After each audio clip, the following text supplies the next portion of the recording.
Hello? Can you hear us?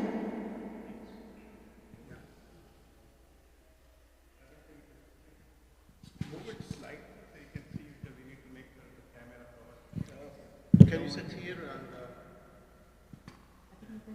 It's okay. Yeah, this is not.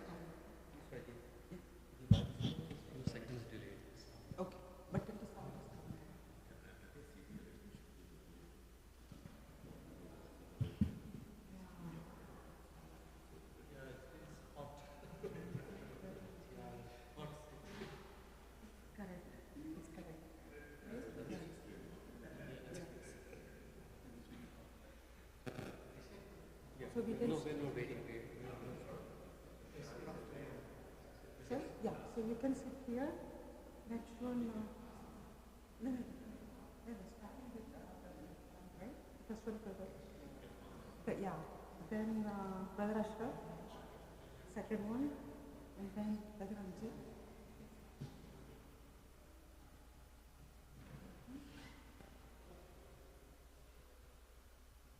And then brother Hussain, and last one.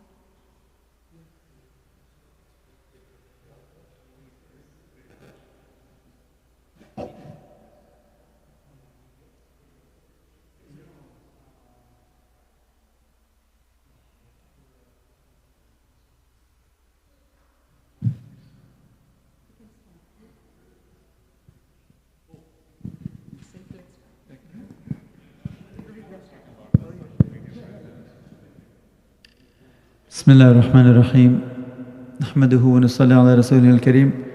Alhamdulillah, we're going to start inshallah. Before we do, we just start with the dua that Allah subhanahu wa ta'ala's protection and guidance is around us. We don't want any kind of other kind of influence, always angels and Allah subhanahu wa ta'ala. So make a quick dua to start the program inshallah. اللهم إنا نسألك بأن لك الحمد لا إله إلا أنت بديع السماوات والأرض يا ذا الجلال والإكرام يا حي يا قيوم.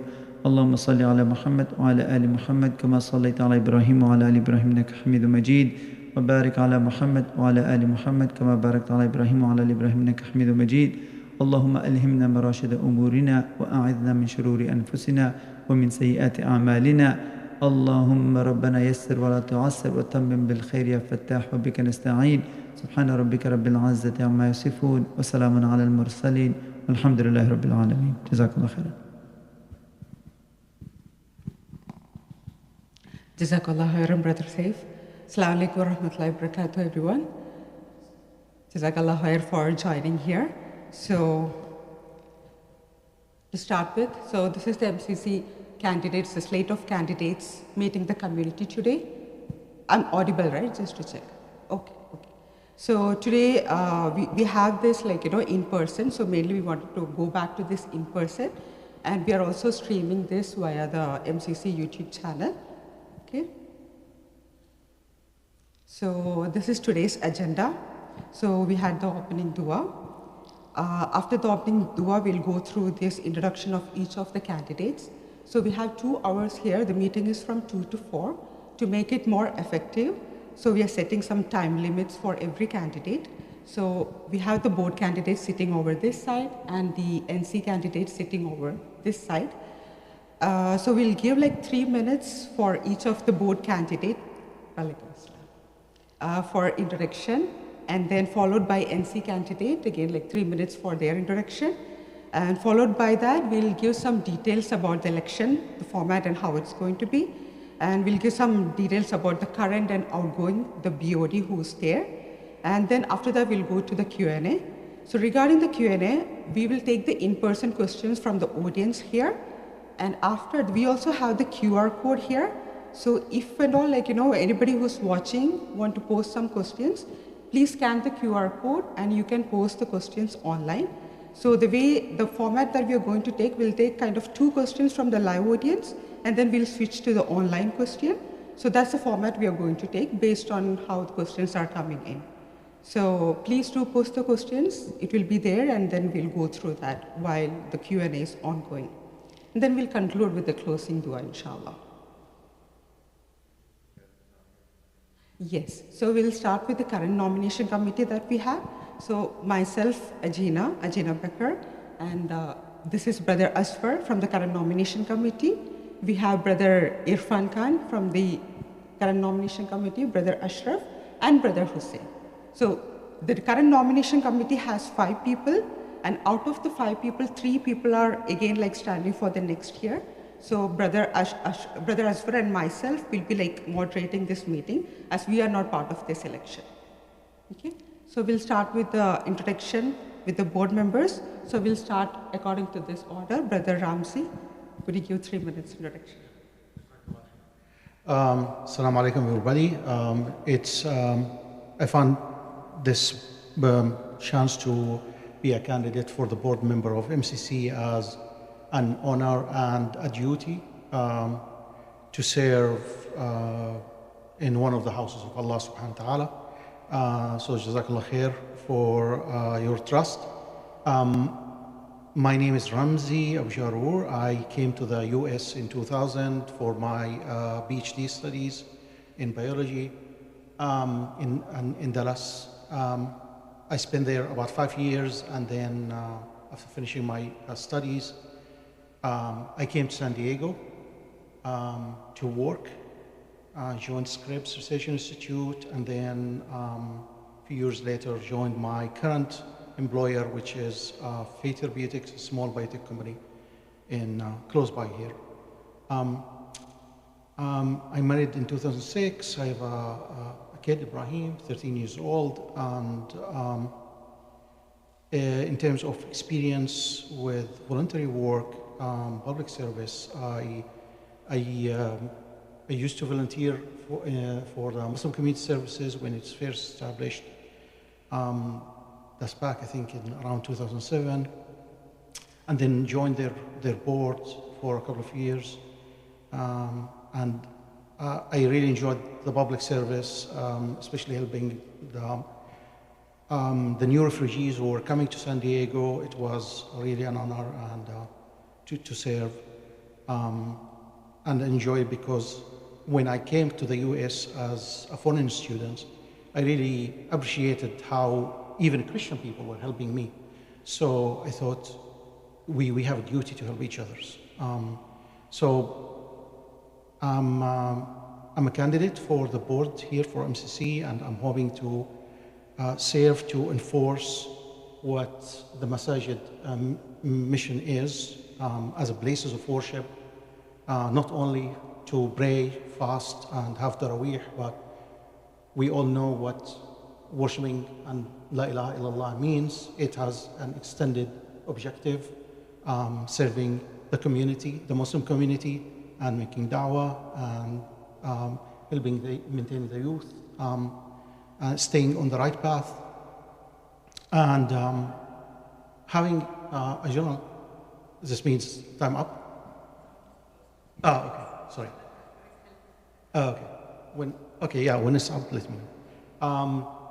So I see the mission of the Masajid as a beacon for hope, education, learning, and serving the community, not only the Muslim community, but the larger community and the Ummah in general. And it's a duty upon us, and Jazakallah. Just to let everyone know, so not to keep the time, we have Brother Aswar sitting in the audience, so that whenever he shows the card, it means the time is almost going to be done. So that we can make sure we have enough time to take all the questions. So we'll go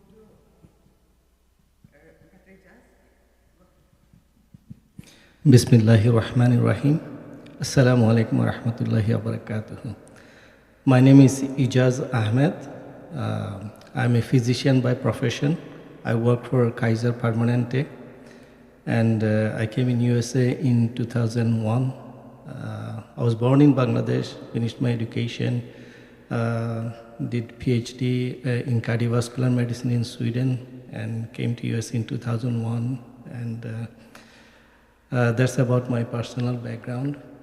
And I want to start by thanking our current BODs and past BODs for their enormous work they have done. I have been in this community for some time. I have seen how MCC was in a small room in Rancho Penasquitas, and today we are sitting in a luxurious, lavish, big room. It is an accomplishment of the work the prior BODs have put. Jazakallahukhairan for that. And I want to thank my current future BODs who are here.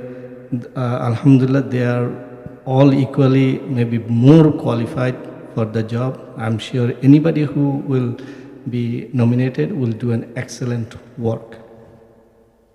As many of you have seen in the past Ramadan during Taraweeh, and also especially on Eid, I myself, although living in the community, became very surprised. The wave of Muslims I have seen is amazing, it's mind-blowing. I mean, I even couldn't think. So the community is working very hard, and our message is being spread. People are coming.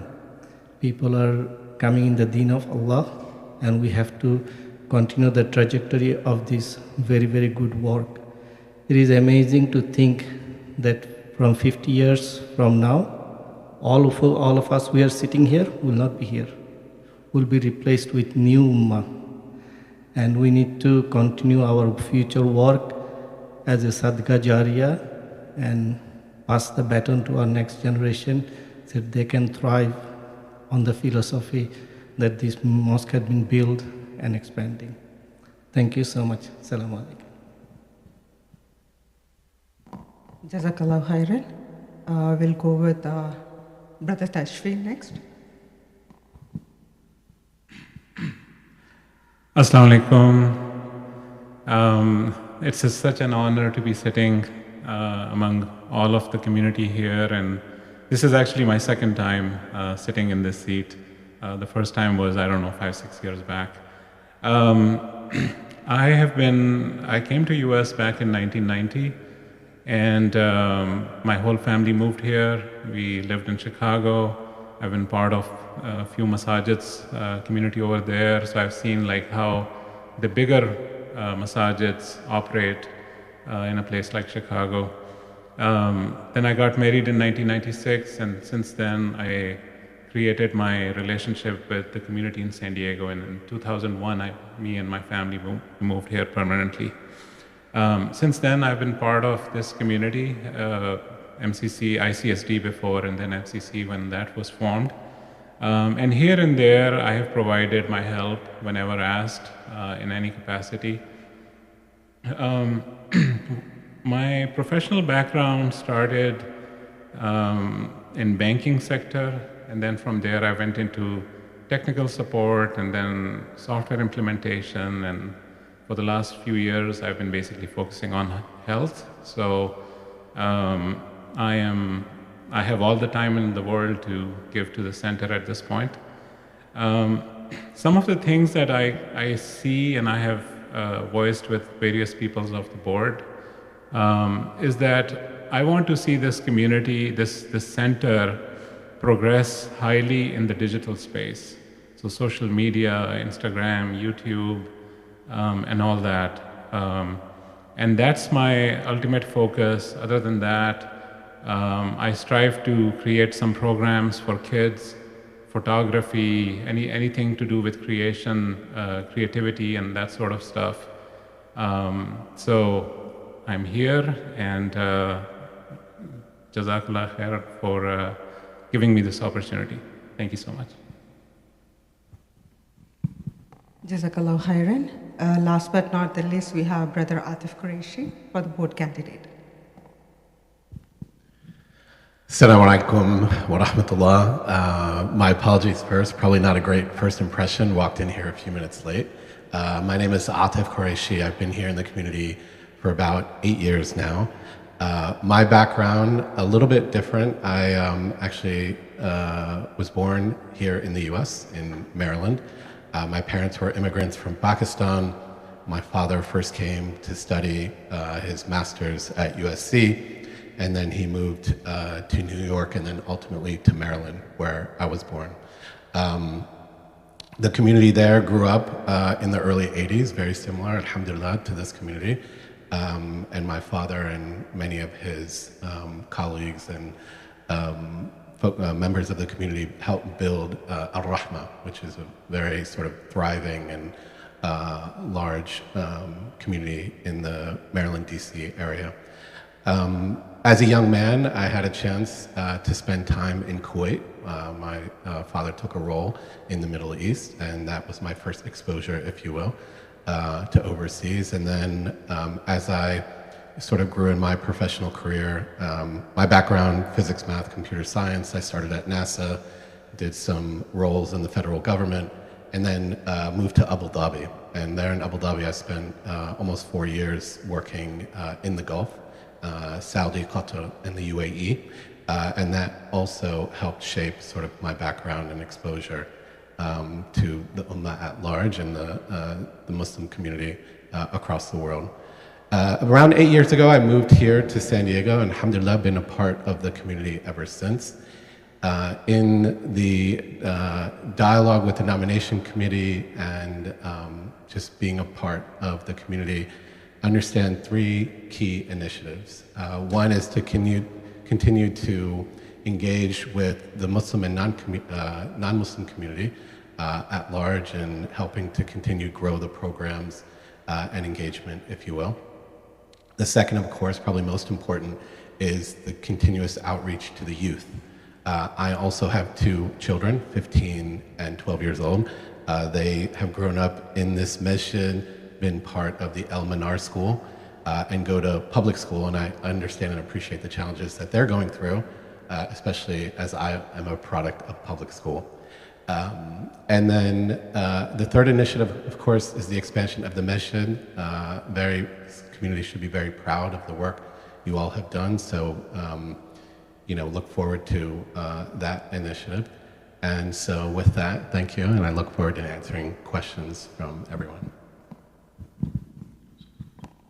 Jazakallahukhairan. So these are the 4 candidates for the board of directors. Now we'll move on to the NC. We have a total of like 7 NC candidates, but unfortunately 2 of the candidates were not able to be here as they are traveling. So I'll just put their profile here just for 10 seconds so that everybody can go through their profile quickly. So this is for Sister Uzma Kazi.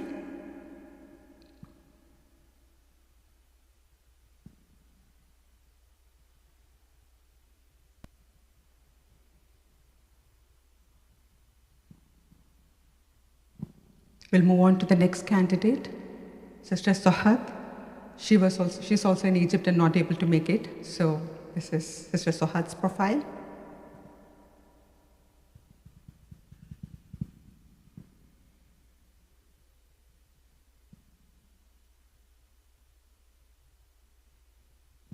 So we'll move on to the candidates who are here. So we'll start with Brother Irfan Khan. Assalamu alaikum. So I'm Irfan Khan. I'm in the current nominations committee, but also standing for next year, inshallah. For this year, inshallah. And the main reason for doing that is to provide continuity. In the NC, by the bylaws, it's just 1 year. So there's a lot of, I think, some tribal knowledge that is helpful for the next nominations committee. And we were very fortunate to have Sister Ajina, and Brother Asfar, actually, who were from the previous year's nominations committee and helped us significantly. So about myself, so long-term San Diego resident. So we came to San Diego in 1995. So alhamdulillah, married, and I have 2 kids. Both are adults, so we're empty nesters now. Other than that, so I've had, so my background is professional background in engineering. So alhamdulillah, after about 30 years, I retired last year from Qualcomm. So that's the professional background. In terms of voluntary activities, actually I was in the nominations committee about a decade back. At that time we used to have to lick envelopes and stuff like that. So I'm glad to see that we have moved up in the technology area there. And then, a couple of decades back, I was also on the board of Islamic School of San Diego. Yeah, so, purpose for standing again is to provide continuity, and, me and my family, we've benefited significantly from MCC. We're very fortunate, live about 2 miles from here. So it's just what I can do to give back in any way I can. Jazakallahukhairan. Assalamu alaikum. My name is Ashraf Mehman. I have been part of the community for almost 24 years. And like Brother Irfan, I am part of the existing nomination committee. The goal is to help find good candidates for board and for nomination committee. And being part, again, running for this year is same, to provide continuity for the next set of nomination committee members, so they can take it on for the next following years. So being part of the community, like I said, professionally, I own a software company and have some real estate business and do some finance work. So providing continuity, right? So doing fair and free elections, giving them a proper procedure and help run the elections properly. So, inshallah.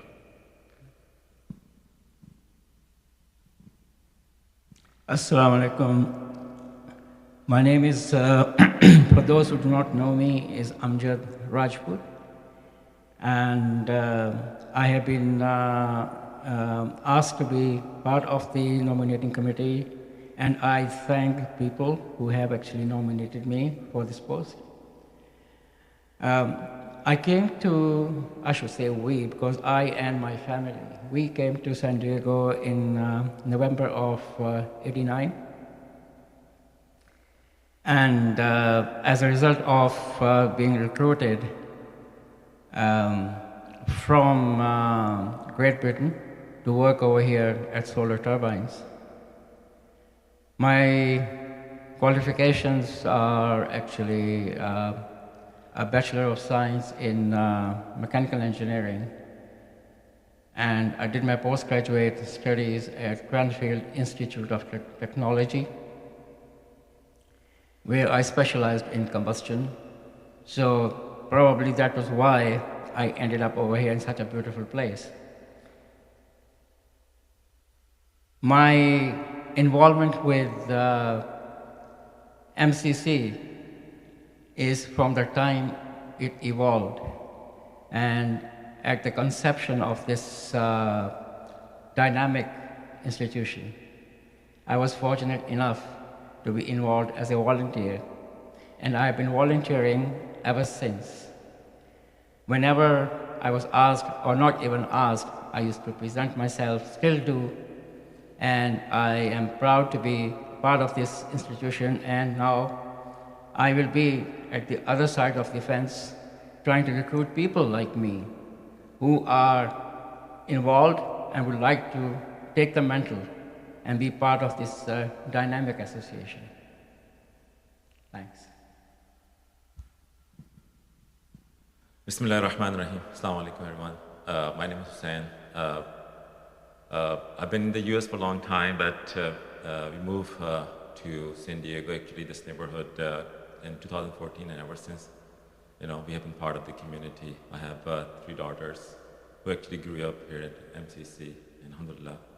All of us have been taking great pleasure and reward from all the programs at MCC.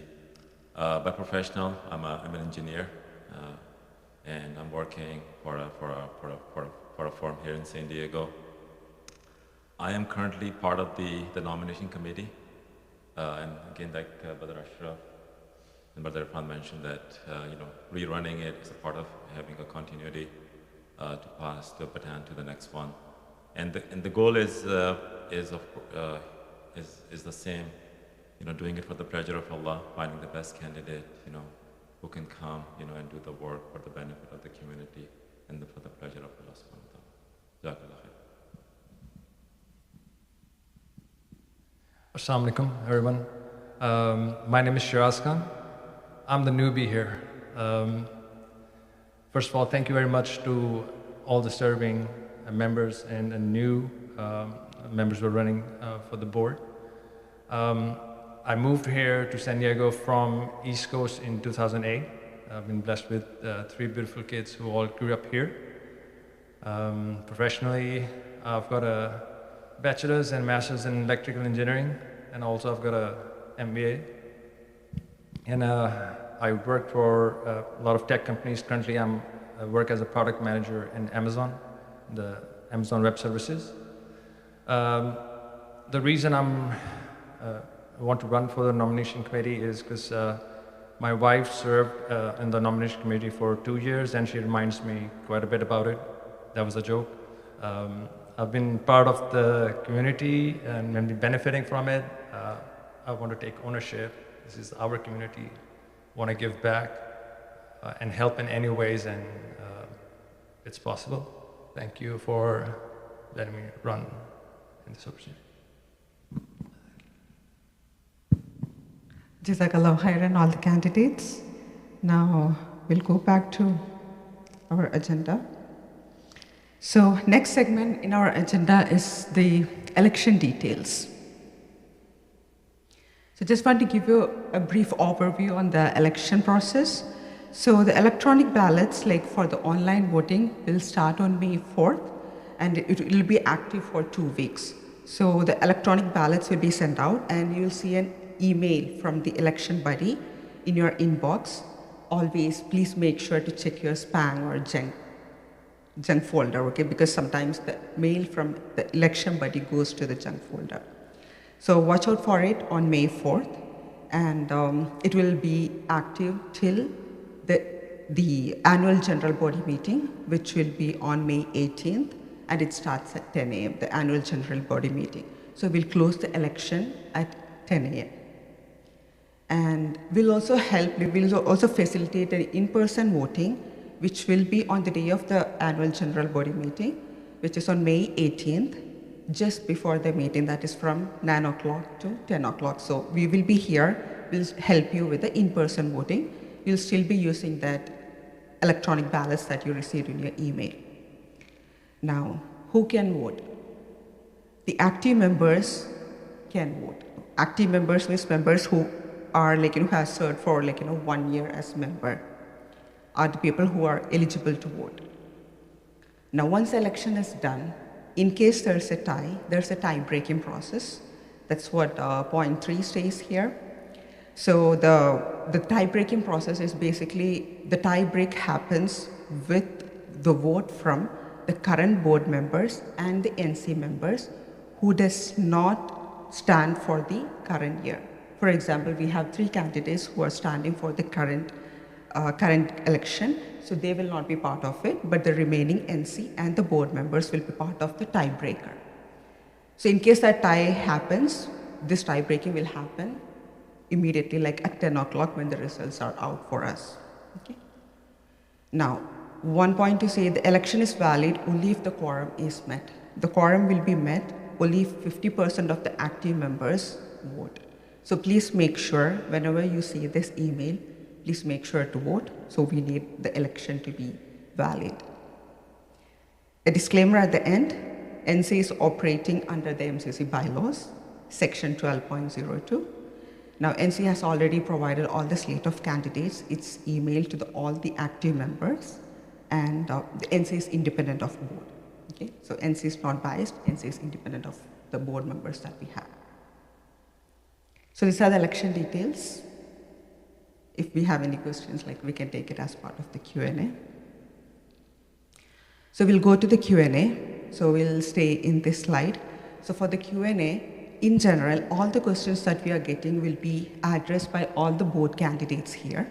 So in order to make sure we can give opportunity for maximum questions, we'll make sure every candidate gets 2 minutes for their response. Okay. So you can see Brother Aswar, in case he shows the orange and red card, it's just giving you a hint on you're on the limit. So we'll give, all the questions will be addressed to all 4 of you. So we'll go in the order, okay? Unless and until it's stated for the NC. So please make sure in your question, if it is also addressed to the NC, then we'll go through the NC candidates as well. So, yes, yeah. So we'll complete the question answer format, and then we'll go through the current and outgoing board members.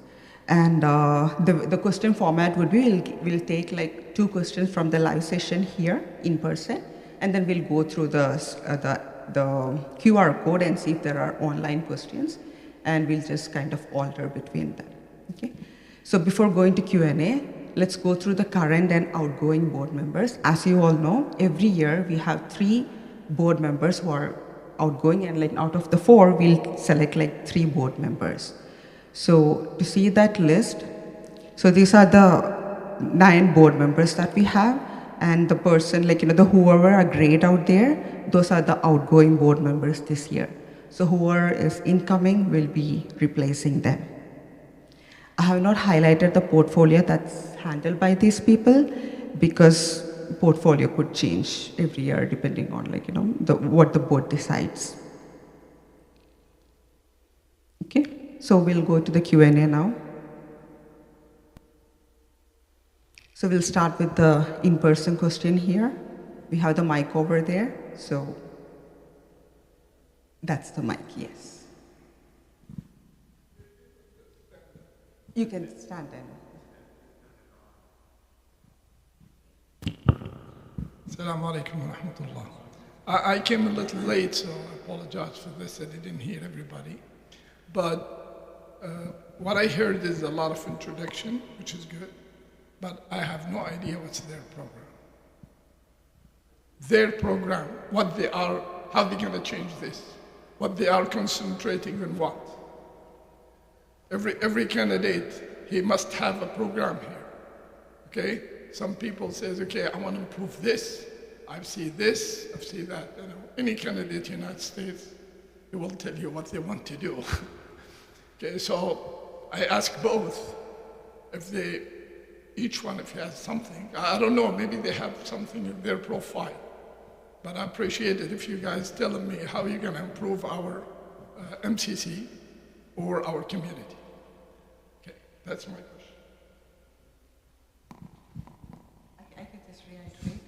So based on your question, I understand that you want all the board candidates and the MC candidates to highlight what is the most important thing that they want to bring to MCC. Yes, okay. So let's go through that round. Jazakallahukhairan. To answer your question directly, I don't have a specific program like that I wrote. But my objective is to serve Allah subhanahu wa ta'ala and to serve the community as much as I can, and in any capacity that it will be helpful. The exact duties and the portfolio, I have not decided which portfolio. I probably will talk to the future, if I get elected, the future and the existing board member, and see where's my skills and interests can be put to serve the community the best. We'll go from there. I have probably some strength where I could, like some specific experience that I could bring to the table, like for example, science and STEM, promotion. So I could help with that as needed, as well as general community service, yeah, so that's in general. Well, thank you so much for that wonderful question. I think I want to focus on 2 things mainly. One is to focus on membership growth. We have so many people we saw during Eid prayer, but we don't have that much amount of contributing members. And we need to understand this is a sadaqah jariyah. Till the end of this world, and as long as this mosque stands, it is basically investing into something that's benefiting us on a personal level as well as on the social level. So I want to increase, the personal communication, fix the bugs that ongoing. Many of the members actually doesn't know that that membership fell off because they changed credit card or something. To fix those small things, basically increase the member. When member increases, money flows, all the activities can be done. That's one point. And second point is I want to introduce a little bit of more community service because eventually we want to go back to the time of Rasulullah sallallahu alaihi wasallam when the community evolved around the mosque. I want to increase that whenever something happens to anybody, the first thing that come into their mind or should come that, okay, what can I get help? So as a physician, I know that there's a lot of brothers from all kinds of fields we have here. I want to include some programs that people can call. You can call it as a hotline that call the mosque, you know, I have so and such such problem. It could be medical, legal, or anything. What kind of help can I get? What kind of advice you can get? Because a good piece of advice is as valuable as money. Thank you. Assalamu alaikum. Thank you so much for your question. I come from about 28 years in the technical support and software support sort of career. I started out in technical support, so basically, you know, the goal is to find out what the problem is and then come up with a solution and then implement that. So, you know, I appreciate all the work that has been done so far, and as an outsider, I can sometimes see where a little more effort can be put in. And coming from a technology background, I can certainly look into, you know, how our website is, what are we doing for social media, what kind of creativities we can do. I always ask a question, so a bee, you know, a bee, any kind of a bee, does that go to a flower or the flower comes to the bee, right? We have to create some attractions digitally so that we attract a lot of bees or hummingbirds or whatever to our flowers, right? And then I look at what as I mentioned that I moved here from Chicago. So I was part of some very big mosques in the country. And what do? You know, they have humongous digital presence. So even it benefits those people who are not even part of the Chicago community. And so they have created programs, you know, teaching programs, and so many of the other things where somebody sitting in New York can even benefit from, you know, some of the programs that they do. And that turns into memberships as well as, you know, financial help. So those are some of the things that I have some good ideas.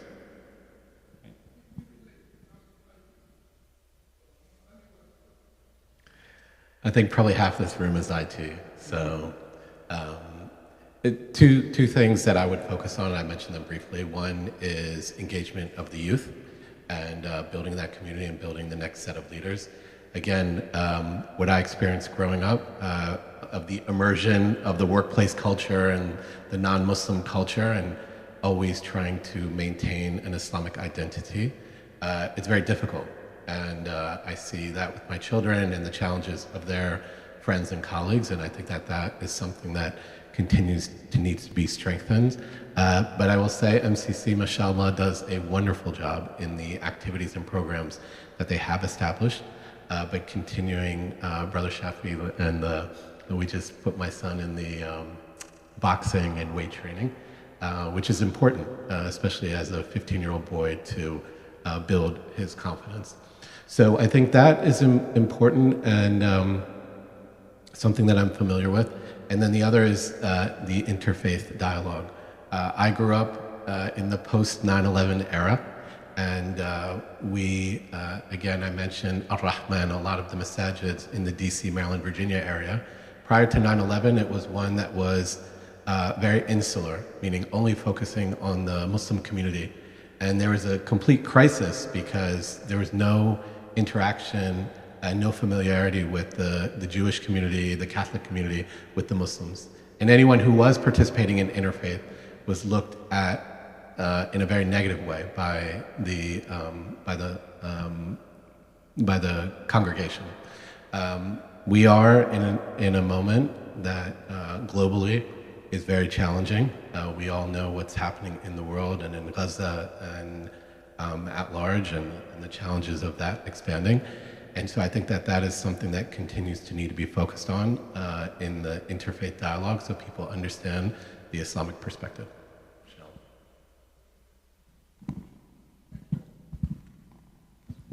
Jazakallahukhairan. So the focus of the question was more towards the board. Okay, so we'll go through the ideas, whatever the NC is bringing to the board. Assalamu alaikum. Yeah, I think it's an important question, and one thing that in the nominations committee and in general that has been of concern to me is that a very important demographic is missing from our leadership positions, which is that of the youth, young adults, like my kids' age, for example. So I think we tried this year in the nominations committee to see if we could reach out and try to find willing candidates. It has been difficult, but I think we should continue on that path. I consider Brother Atif actually our youth in the new slate of candidates. So I'm very glad. So I'm very glad that he stepped up. And the good thing is that he represents a demographic which is American-born Muslims, and that's very important. I don't think we have that much. So inshallah, as part of the nominations committee, if elected, I'll continue to look and seek out such candidates to round out our demographics. Yeah, I'm in line with what Brother Irfan said. The goal is to run free and fair elections, find the right candidates. The focus is on the youth because most of the masajids are run by immigrants. We need to bring in people who are born here so they can see that the goal has always been to make masjid as the center of attraction for all the youth, whether it's for Islamic and in line with Islamic values, non-Islamic programs also, things like running leadership programs we do and other things. So if kids are going elsewhere to do things like learning new languages, learning new skills, let's run those programs here so they come to the masjid to do that, right? So that's been the goal. That's one of the things why we are trying to get the youth more involved so they can bring their friends and friends can bring their friends. So that's been the goal. So like Brother Irfan said, that's been the... Assalamu alaikum. One of the aspirations that drove me to this seat was my long association with the community.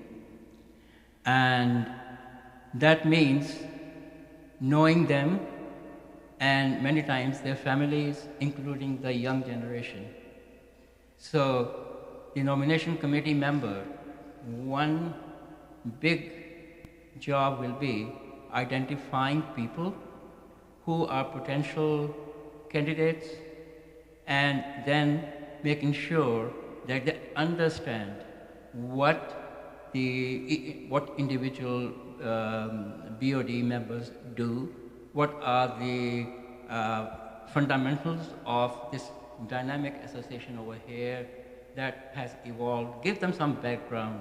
So education as well as involving new potential and recruiting them, recruiting the new members and even non-members to invite them in. So I think it's kind of a salesman come someone who inspires, come educating them about what the association is about and what our aspirations are. So that's really what the nomination committee boils down to. Identifying people, finding who is the one who can carry the mantle and who can add to what we have right now, all the potential and the activities that we're involved in, expand on that. So, like Brother Amjad mentioned, the nominating committee is to elect finding the candidate. And I think in my opinion, alhamdulillah, MCC has a lot of good programs, and alhamdulillah, expansion is happening. Brothers are working on increasing the membership. Several youth programs happening. So making sure that we are finding the candidates who can actually build up on what we have, because we cannot just keep throwing new ideas and not really strengthen those ideas or those programs. So we have actually, the last several years, the board and the volunteers, in my opinion, have done a very good job in introducing the programs for the youth, for the sisters, for the high school and the college students. So we need to build up on those programs, and definitely we need to find young candidates like Atif, to actually bring new ideas, to build up on it. Because I think one of the speaker during the Ramadan, he gave a very good example that really I never thought about it. Like everyone, when they're trying to raise funds, they come to the masjid. Masjid doesn't go outside, to outreach or to raise funds or convey the message. So the center has to be strong. The masjid has to be strong. The community has to be strong. So that would be my goal, my intention, to find the people who actually have vested in the community, who are sincere. Allah knows what's in the heart, but who are apparently sincere with the community and the masjid, and bring them forward.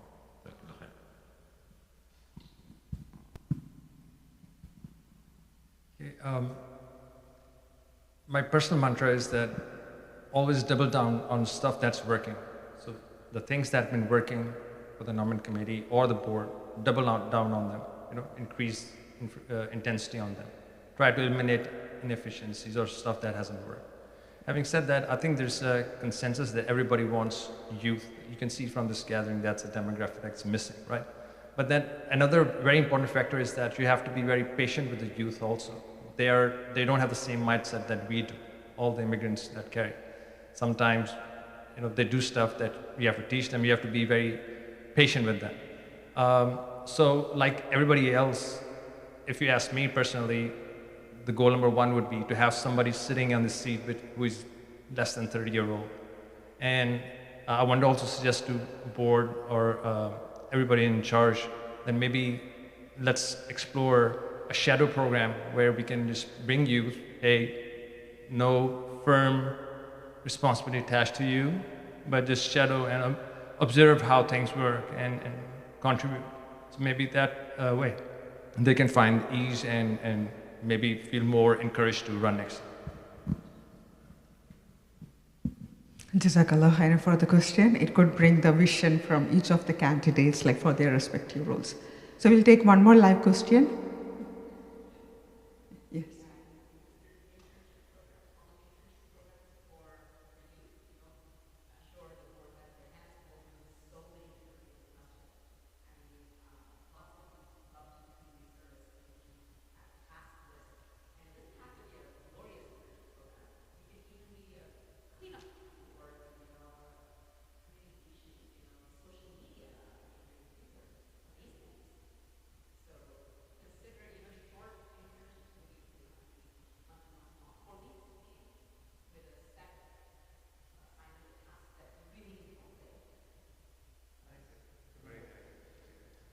Yeah.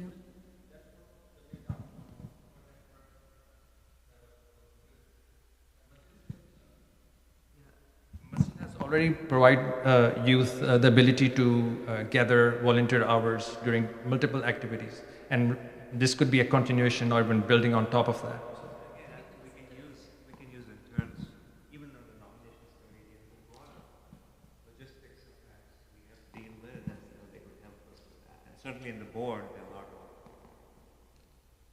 Yes. Does board want to add any of the points to the question that was raised? Yeah, I think the sister is raising excellent point, as we reflect upon the history of Islam in general, Islam was built by the youth. Like we look at Ali bin Abi Talib was a kid when he started doing da'wah. And as I'm looking at the current board of directors, I see them working super, super hard. I see them in the Eid directing traffic. And I would agree that probably we will benefit a lot as a community if we get more hands to help the current board of directors, because Jazakumullah khair, they're doing a great job, but I think we should delegate some activity with the youth and other community members. I think this question has been nailed pretty good. We have to focus on our youth. I mean, I have nothing much to add except that, motivate them and pursue what we are doing. So, even though I'm an old person, I'm a very big user of social media. And I'm also a creator. And with that, I see that kids these days are totally into social media. And if the masjid provided social media programs and show them how it's done with a lot of fun, with promoting the masjid, for instance, with videos of masjid, with pictures of masjid, and we can show them how to do it safely, for their own safety. I think the image of this masjid from a young perspective, young participant perspective, can highly go up. And that's where I would be focusing on, to create social media programs and also bring in kids to help them take good pictures, good videos, and how they can take a task of appealing to their other friends at their age level on what MCC can do, from a young perspective. The question reminded me of a conference call that I just participated in for my son. He's in 9th grade, and it was hosted by the school district. And they were talking about, for the kids and the parents of 9th graders, what they need to do to enroll in colleges and universities, and how challenging and competitive it is. And I was overwhelmed by some of the criteria. It's not only 4.2 GPA and SAT or whatever the standardized tests are, but it's also what are you doing in the community and the impact of those communities, along with maybe internships with firms and organizations that are well recognized. So I think the question you have is accurate in the sense of not only can we give the students community hours and credit for their participation, but also help them so they see that it's increasing their opportunities in participating in colleges and acceptance and admissions. And so I think that's going to allow them to not only feel good about contributing to homeless and community and other initiatives, but also they see that as contributive to their own personal growth and academic sort of journey.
tried to stop him. He got on our face, got into and then he went to his board member. The board member came up to me.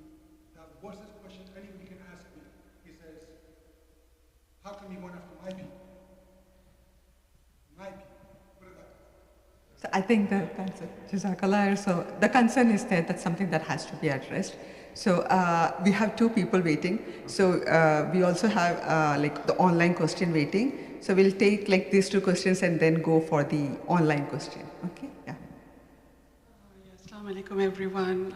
I don't have a question per se, but I have certain comments and response to some of the comments that have been made over here. The first question was, the scope of the first question was broad enough to address a lot of questions that most of us sitting here had. So no, I don't have questions. I have one comment and a suggestion to the nomination committee that it's sad to see no female representation in the board.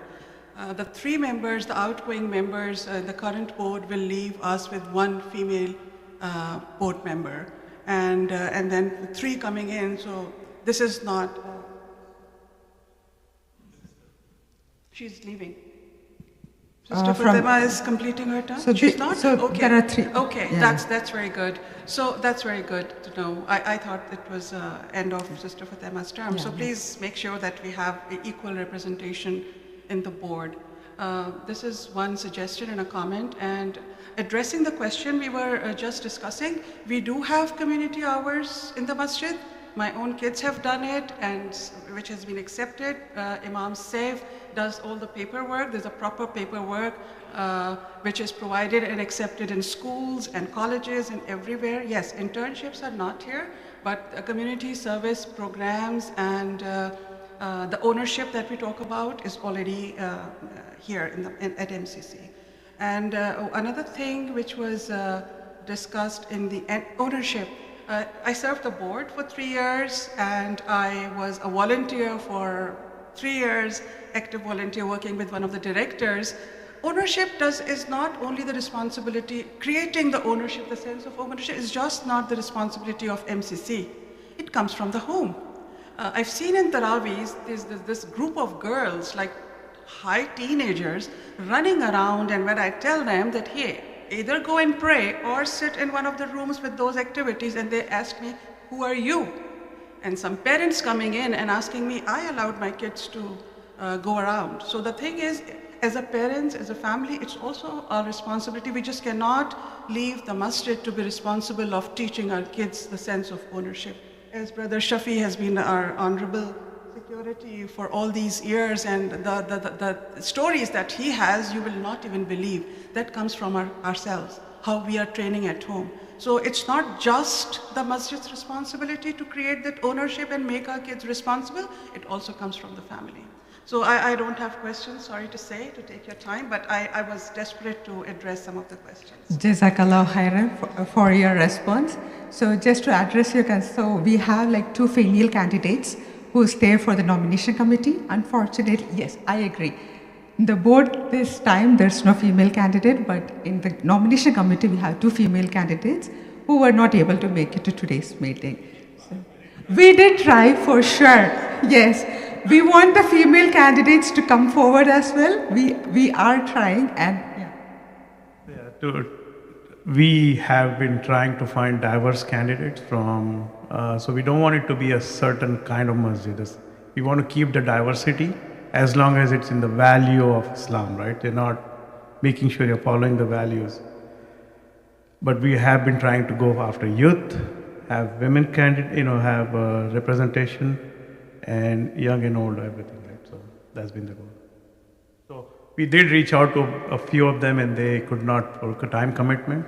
But inshallah, if elected, we'll keep at it and increase them. Help us on your end to stand for these.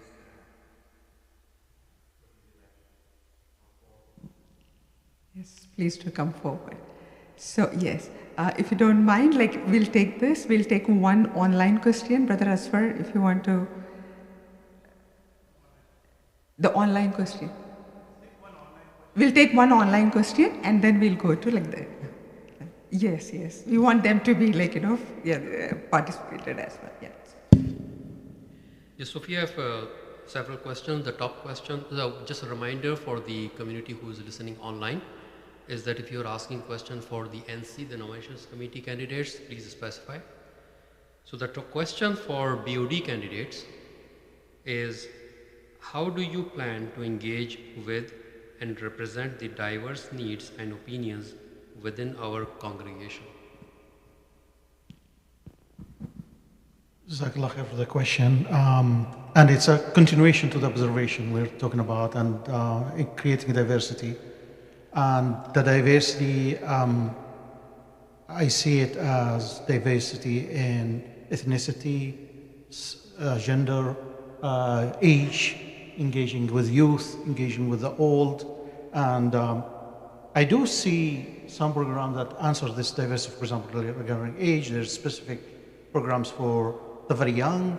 Then I think there's also for 50s and 60s above.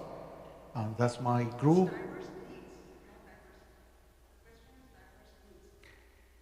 Sorry. If we are talking about diverse needs, maybe I'm not sure.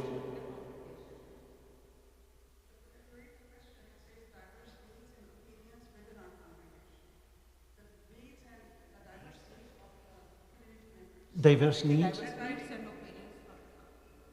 Diverse needs and opinions. Yeah, sorry, I misunderstood the question. In this case, I think we need to appreciate opposing views, understanding that transparency is helpful in making decisions, and reaching out to the community before we make a major decision,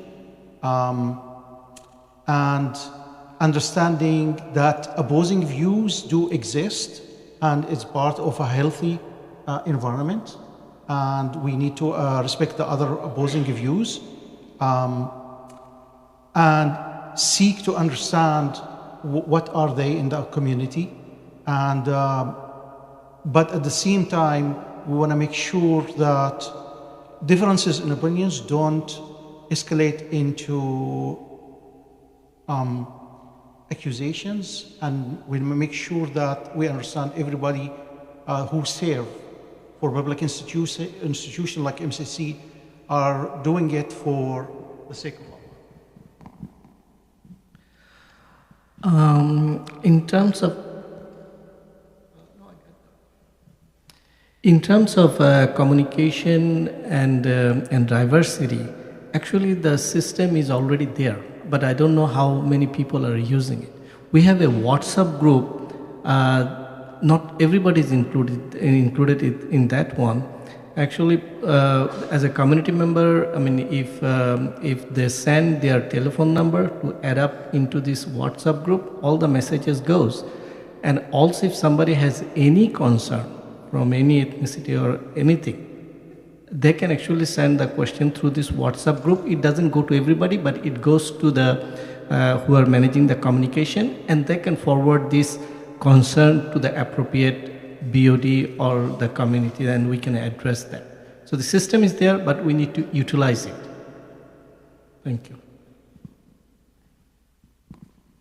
I'm actually not 100% sure if I fully understand the question, but I will. I'll basically give my opinion. So when I heard the question, I actually understood two different things. One is diverse needs of the community, meaning from youth, from children to youth to teenagers to my age and to elders than me, how we can accommodate all these different demographics. And we need to be basically mindful of the needs of each one of those and get to that level and explain to them regarding the center, regarding the community, and so on and so forth. And also to create programs so that they can feel valuable. And the second part of that question, the way I understand is, what if there are people with varied, diverse feelings?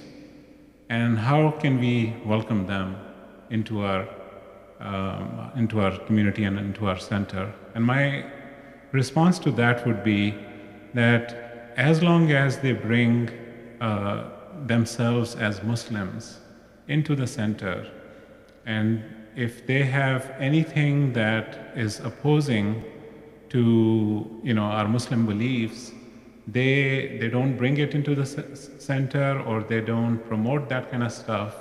I think as Muslims we welcome them, and we should talk to them regarding that connection. So those are the two different ways I wanted to address this question. When I think about the question of like how do you capture or represent all the diverse needs, I think the first aspect is making sure that everyone's heard, and there are several ways to do that. Obviously, like town halls or community forums, surveys, word of mouth, social, all these ways of getting input. The board, at least, this is still and even this group here in this room is very small compared to the community at large. And so being able to prioritize what those initiatives are, because typically they take resources, whether it's time, manpower, volunteer or otherwise, or they take money and budget.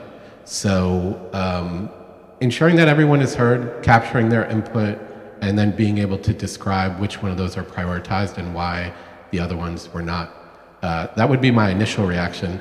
Part of just philosophically what I recommend not to do for any of the board members is come in and be very prescriptive on certain programs and trying to do new and different things. Rather, I'm of the opinion of Hussein, which is understand what's already in place, what is effective and what's not, and why is it not effective, and work to strengthen those programs that are in place before trying to launch new initiatives. And so inshallah, for the people that are not feel like they're being heard, the question is why.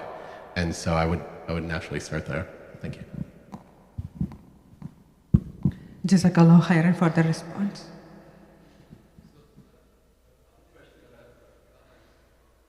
Okay, if you could move towards this. I think Brother Atif, you are not in the view. Same with Brother Mohammed Sharasia, you're not in the view. I hope okay, yeah. So we'll go to the in-person question. So we'll start with the brother there and then we'll come to you.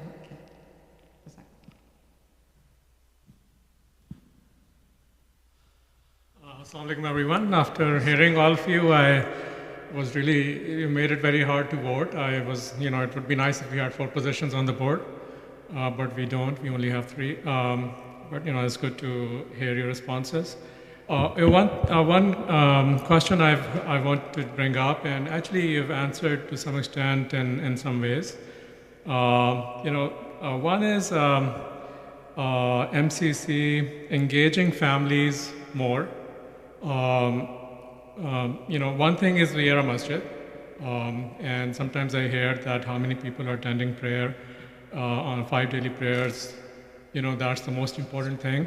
But at the same time, there's the other aspect to it, which is that we are in the West, and the Muslim families need a community space to come together.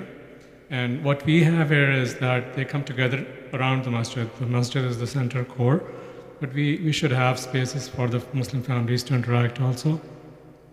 So, what do you feel about that? Do you acknowledge that? And if you want to expand more on that, you can, but I think some of you have already done that, so you can pass also. But like to hear if you acknowledge that. And second, for the youth, you've given some good insights into how to engage the youth. I think one thing I feel is that MCC is a broad-based organization. We are not a seminary. We don't only teach, hifz, for instance, which some seminaries do. We want to engage the youth, Muslim youth, who are it's a broad-based organization, so at a broader level. So the programs that we have should be geared towards engaging, broader range of Muslim youth who are at a broader range in their practice, and reach out to them more. So, again, in the interest of brevity, since we have already, if you have acknowledged that point, you can pass on the details, but I'd like to know if you acknowledge that or not, and if you have any opposing points of views to that. Jazakallahukhairan. So in regard to the Muslim family, obviously that is the nucleus of the Islamic sort of society. And so that is, of course, very important. I think if I were to bridge it with the last question, which is the needs of a diverse community, it's very different than that, the reality of what the US looks like, because our children and our family members spend most of their day in a workplace or in a school environment, let's say 8-9 hours a day, where they're engaging with concepts of atheism, concepts of gender identity, concepts of marriage not being a priority, and all of these other thoughts that are very foreign to anyone who grew up outside of the US, and in fact very foreign to even what I experienced just 10 years ago. And so I think it's important to promote the Islamic family concept, but recognize that that is not, there are, alhamdulillah, especially over the last 6 to 12 months, a ton of converts that are coming into Islam, and they are feeling isolated, and they don't feel like they have a way to engage with the broader community. That is a segment that needs attention, as well as some of the more traditional segments of our ummah. Thank you. So, as I mentioned before, I'm very much in the favor of creating various programs, starting from youth, but also going up into young adults, and then at the parents' level, just so that the center can attract the community from every demographic possible. But what we can do is we can maybe, I don't know how much surveys have been done with MCC, but that's one of my ideas, that we should survey our entire community to see what's important to them. What would they want their kids to be engaged in? We can throw all kinds of ideas out there, but we would rather focus on something that's very important to most of the people. So let's say if somebody has a 5-6 years old, and they really want to bring them into MCC, and when they bring them in, the kids at that age are not engaging properly, or maybe they're not focused. What kind of programs we can start at that level, and then so on to teenage level and higher. So surveys would be really great to get some inputs and then go from there. Thank you so much. I think it's a really wonderful question and hits the core of Islamic society. How can we bring our kids and develop a mosque-oriented atmosphere? So I think we already have a lot of educational programs which kids are participating. Our kids, we have school programs that are starting, and our kids are actually doing classes in the trailer. So we are in the process of building, even before the big mosque, as far as I know, we are in the process of starting the school first. So the kids can be more engaged. And we can also include like maybe games room. So, and if families started coming, kids will be more interested. My friend so-and-so is going, I want to go to the games room, I want to play in this one. We have a lot of space. And that is what we want. We want people to come back, bring their kids, adult can relax and have a chit chat while kids are playing and having a good time. So inshallah, I think we'll be able to start this kind of programs, and we have a great community, and more ideas are pouring in. So inshallah, we are in the right direction. We just need to start. I would say, in terms of how to get more community engagement, this is an excellent question. And I would say, as part of our deen, serving others and helping others can be a ibadah.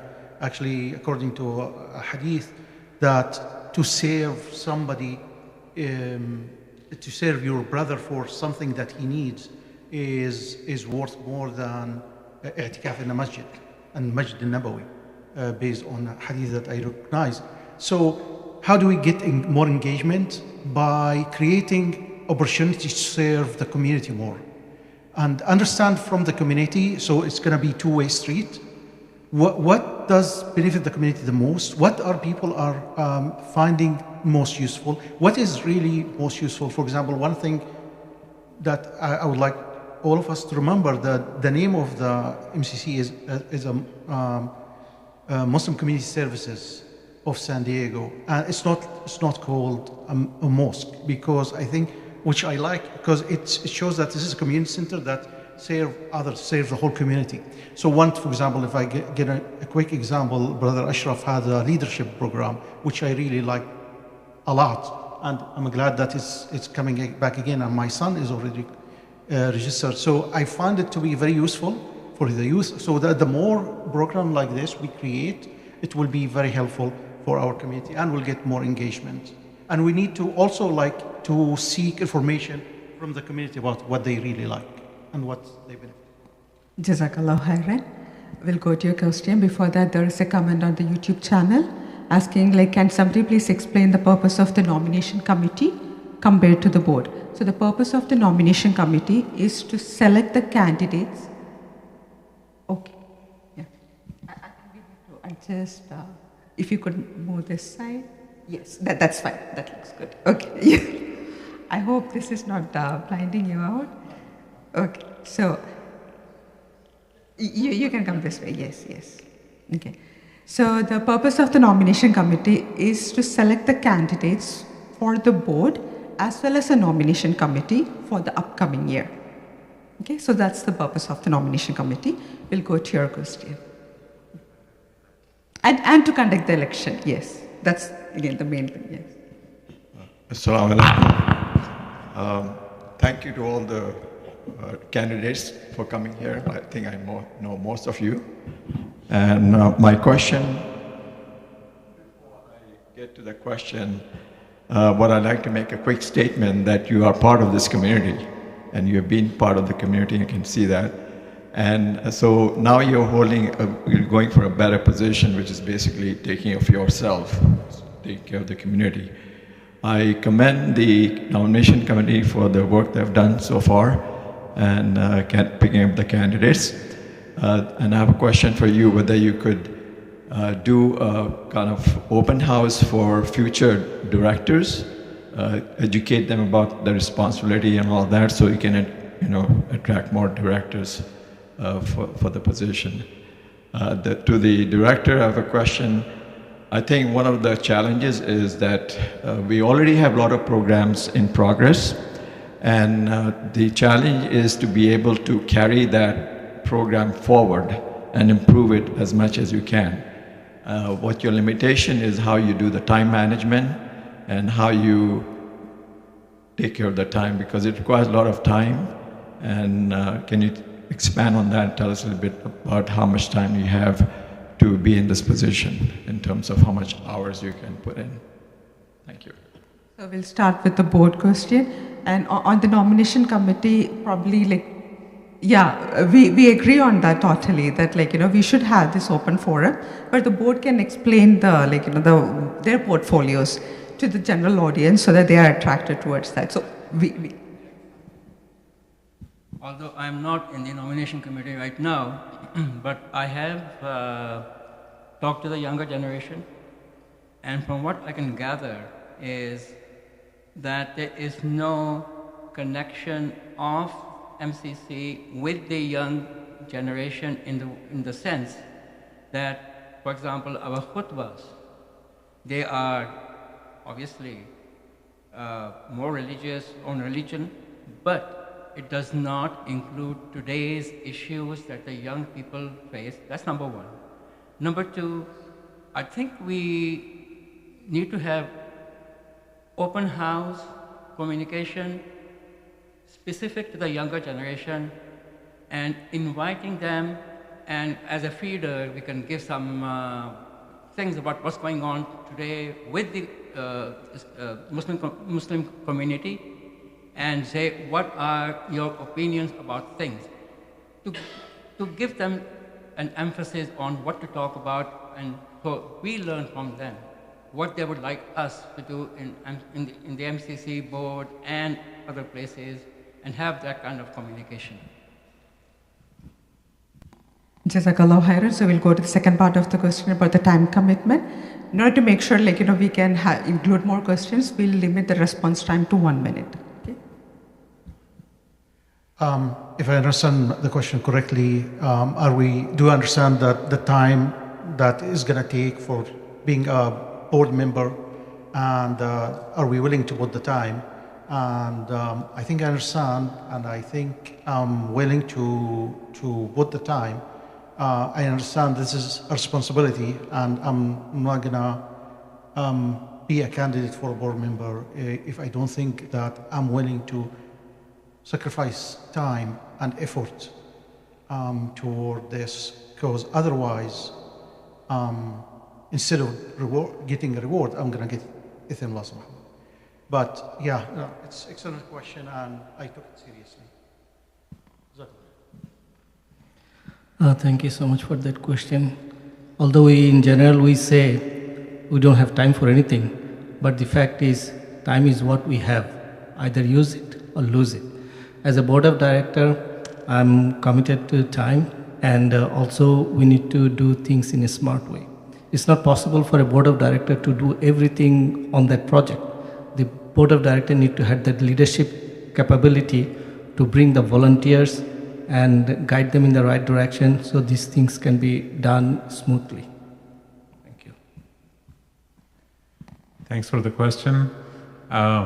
Luckily, I am in between jobs. Not sure if I'll ever get another job, but I'm basically considering this to be a full-time job, just because I don't have any other commitments right now. And even without being in any kind of position like this, people who have been in this position have reached out to me from time to time, and I have dedicated time. So this is really exciting for me to be sitting here. And even if I don't get elected, even that's fine. I'll still keep on providing the help that I have always been. So. In fact, that was the first question I had, which was, what is the time commitment? Because I wanted to make sure that I could fulfill it. And alhamdulillah, I feel very comfortable with the time commitment. And I think it's also what the brother said, which is it's a leadership role in which you are meant to influence and persuade and enable others to come join this effort. It's beyond just, again, the folks in this room. So it's very achievable. And I'm glad you said what I think we should all recognize. There's several programs already in motion, and some of them successful, some of them can be improved, I'm sure, in different ways. And how do we first learn about them and, inshallah, with the right transition, strengthen them? Jazakallah.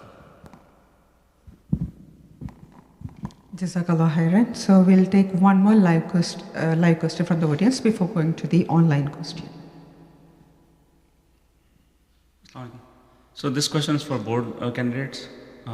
In the past, there has been some discussion and some motivation, I think, efforts from the board itself to bring some resident scholar. They tried and did not go all the way through. Because I think for youth also, some people believe that a lot of community members, that it's important to have somebody besides myself who can engage with youth and serve as a resident scholar or something. So what is your vision? What is your plan to bring a resident scholar, if you agree with this approach or not? I agree. I think it will be wonderful if we have additional resources for education and spreading knowledge. I look at places of worship like IBIC and Valley Center, where you have wonderful scholars who are providing ample opportunity to educate the community. And I think that will be wonderful. I know that it's not going to be lightly. A decision is going to be expensive. It's going to take time and effort and logistics to make it happen. And I hope if I have any contribution in this in the future, I'll try to do my best in selecting the best candidates for this position. But I think it's, if it happens, inshallah, it's wonderful. If I understood the question correctly, that why we are not engaging the local scholars more, was it the question? Yeah, I think it is very, very important, because if you left out a qualified resident scholar, they will feel rejected and will try to stay away. So, and those who are already board of directors, they know to get a scholar from outside, it's actually costs a lot of money. So if the local scholars are around and we can utilize them, that will be really, really great. And I think the current committee is already working on that. As you know, that during this Ramadan, actually one of our brother who's local, Brother Farhan was one of the lead, who led the Taraweeh. So yeah, I agree with you. We should include them more. Yes, I totally agree with you. I think any masjid should bring in not only resident scholars, but also invite scholars from other masajid to come in and give their lectures or create programs for them. Obviously, I think this concern was also asked before. I remember sitting in the audience and somebody had asked this question sometimes. And I think the answer given was that we may not have the financial resources to do that, which is fine.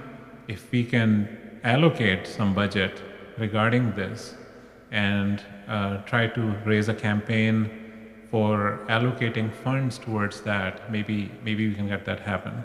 But yeah, it is very important to bring in a resident scholar if we can, or visiting scholars. I would say the same thing. If the community needs are of a resident scholar, for sure, explore that. And if the affordability is there, do that. I want to relate a very quick example of my time, again, on the East Coast. I'm sorry to keep going back to that, but one of the communities, mashallah, that grew up very strong, Majal Haq, it was in downtown Baltimore. Anyone who knows Baltimore and DC knows that crime, heroin, cocaine, big deal. The biggest thing that helped that masjid was to get da'is that go to the resident jails and help the brothers there embrace Islam and strengthen their iman. And every Jummah khutbah was talking about, and forgive me for the shock value, prostitution, cocaine, all these ills of the society, which for me as I visited was surprising, but alhamdulillah, that community did a complete 180. So again, what I would say is it's based on what the community needs. If bringing in intellectual diversity from a resident scholar is what will benefit, then inshallah that is the best. Allah knows best. Jazakallahukhairan for your response. We'll go to the online question. I'll combine 3 questions into one. So the core of the question is basically, it says most parents in the community have concerns about their children losing identity as Muslim. What programs are available to help kids promote their Islamic identity? Another thing is what are the programs for new Muslims and converts to keep involved and learn in MCC? Exactly. What from your aspects, what are the programs that you would think that you want to bring forward in MCC, so to help our future generation, new Muslims, in the upcoming years? So basically, most parents are concerned about kids losing their Muslim identity. So both the aspect of the question is, one is towards the new Muslims that has come to retain them, and the new generation who are losing their identity. So what are the programs that you think that you should bring in MCC so that you can keep the youth focused on our Muslim identity?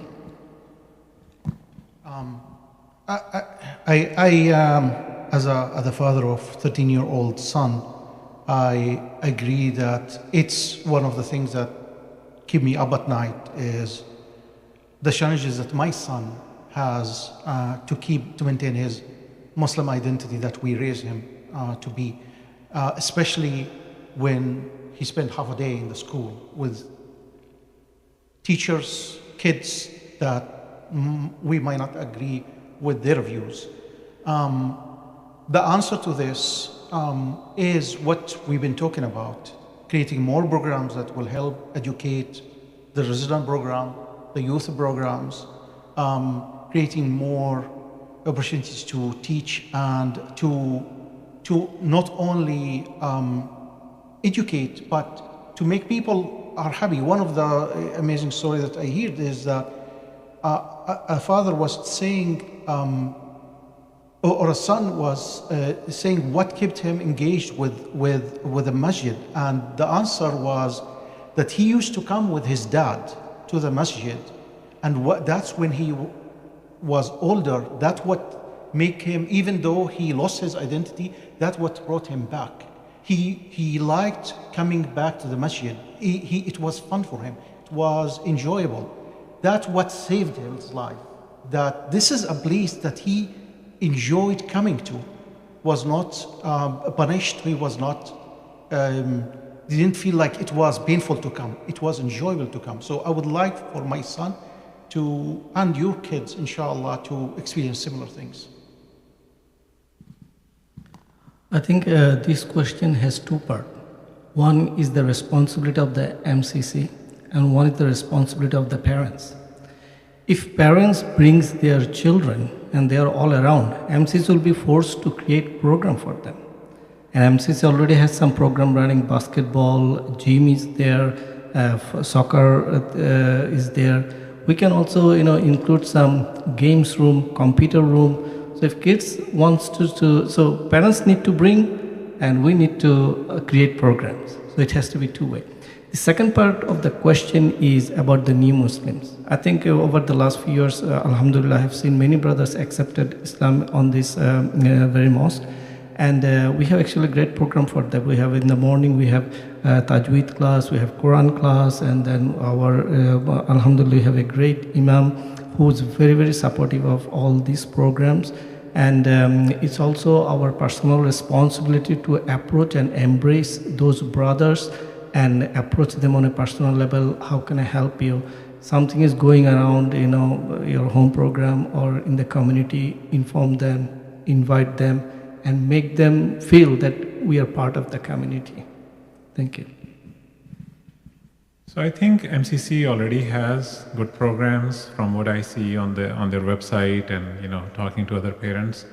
I would again say that engage with kids at their level, especially with teens and college-going students, high school students, in engaging with social media, bringing them into the sports at MCC, creating picnics for them. And all those things where they should feel excited about coming to MCC. Those are some of the things that I have in mind, but I'm completely open to listening to the parents to see, like they can basically shed light on what their kids are into. And then we can create some kind of a masjid-based program along those subjects. So. I would say what I've said several times already, which is I wouldn't start any new programs. I would understand what's working today and why is it not achieving whatever the results are. If I was pushed to say what is a program that I would initiate, it would be something very unconventional for a lot of Muslims that are growing up here who are intimidated by the masjid. And what I mean by that is maybe the sister is not wearing a scarf and doesn't feel comfortable coming into the masjid for whatever reason of getting judged or someone saying something, because we know that happens. Maybe it's a brother who has tattoos and piercings and other things, but their heart, alhamdulillah, has oriented to Allah subhanahu wa ta'ala. So thinking about creative ways of engaging them, maybe initially outside the masjid, and then once they're feeling safer to come into a community event that is here within these four walls. Jazakallahukhairan. We'll go with the in-person question here. We'll start with the sister there. Yeah. If you could come to the mic closer so that people online can. Okay, so let's start with Brother Rami. It's fine.